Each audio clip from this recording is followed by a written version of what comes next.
పెంబర్తి అంటే హస్త కళాకారులకు పెట్టింది పేరు.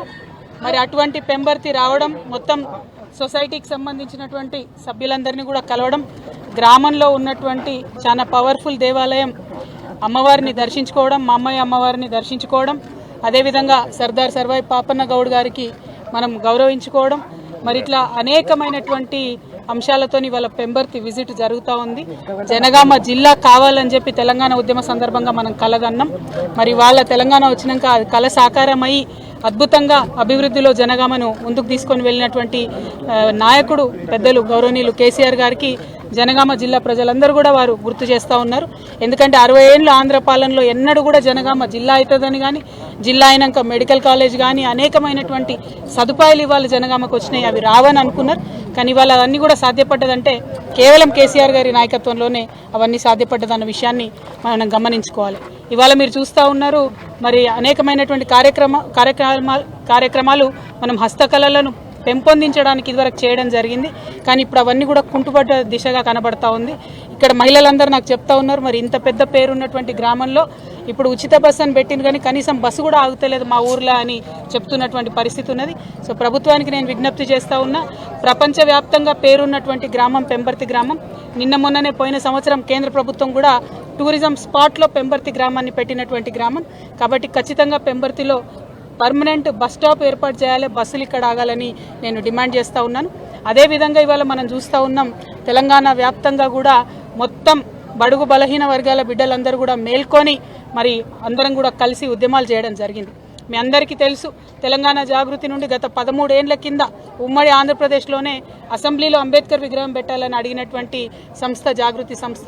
ఆ తర్వాత ఎవ్వరూ మాట్లాడనప్పుడు ఈ రాష్ట్రంలో మరి బీసీలకు మీరు కామారెడ్డిలో డిక్లరేషన్ చేసిండ్రు, 42% రిజర్వేషన్ ఇవ్వాల్సిందే అని చెప్పి ఉద్యమాన్ని పెద్ద ఎత్తున లేవనెత్తి అన్ని రాజకీయ పార్టీలని అందరినీ కూడా కలుపుకొని బీసీలలో పెద్ద నాయకులు గౌరవనీయులు కృష్ణన్న గారిని, వక్లాభరణం గారిని, అట్లానే జస్టిస్ ఈశ్వరయ్య గారిని, అట్లా ఇంకా అనేక మంది పెద్దలందరినీ కూడా కలుపుకొని వారి సలహాలు సూచనలు తీసుకొని వి ప్రకాష్ అన్న గారిని మరి ముందుకెళ్తున్న సందర్భం మీరు చూసిరు.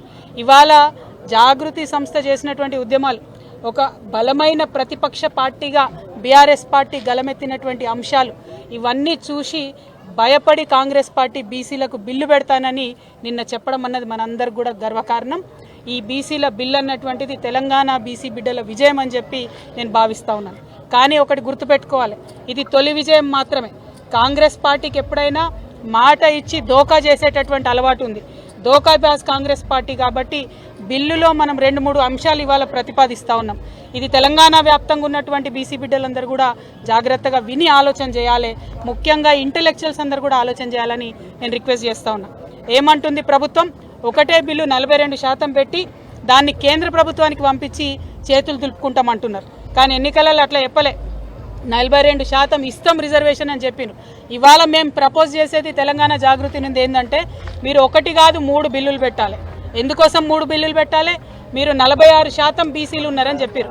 మరి 46% బీసీ ఆడబిడ్డలైనా మగబిడ్డలైనా చదువుకోవడానికి విద్యలో 46% రిజర్వేషన్లతో ఒక బిల్లు పెట్టాలి.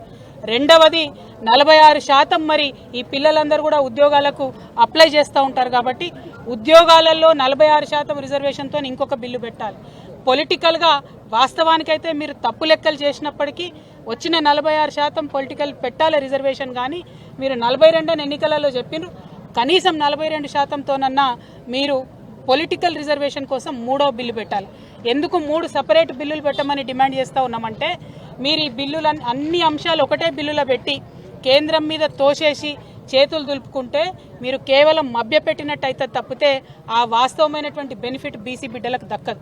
నిజంగానే బీసీలు 46% కన్నా ఎక్కువ ఉన్నారు, 52% ఉన్నారని చెప్పి ఎప్పుడో కేసీఆర్ గారు చేసిన సర్వేలో తేలింది. కానీ మీరు అది కాకుండా తప్పు లెక్కలు చేసి 46 అన్నారు. మరి 46% ఉంటే 46% మందికి విద్యలో అయితే రిజర్వేషన్ ఉండాలి కదా. ఈ విషయం స్టూడెంట్స్ అందరూ కూడా బాగా ఆలోచించాలి.